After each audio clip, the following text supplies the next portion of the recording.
4 ימים אחר כך, אני יושבת במשרד, באה חבורה גדולה להתעניין על איזה קרקע בצפון קריית אונו, לא משנה כזה ככה, שולחן גדול, ואני מבקשת לעשות סבב, ומולי ככה, היא אומרת, אל תפריע לי.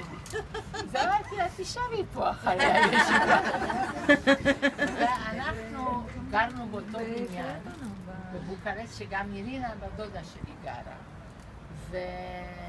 אבל היא עלתה לארץ בגיל הרבה יותר צעיר, אז אני לא זכרתי, ואני גם עברתי, אנחנו עברנו לבניין אחר,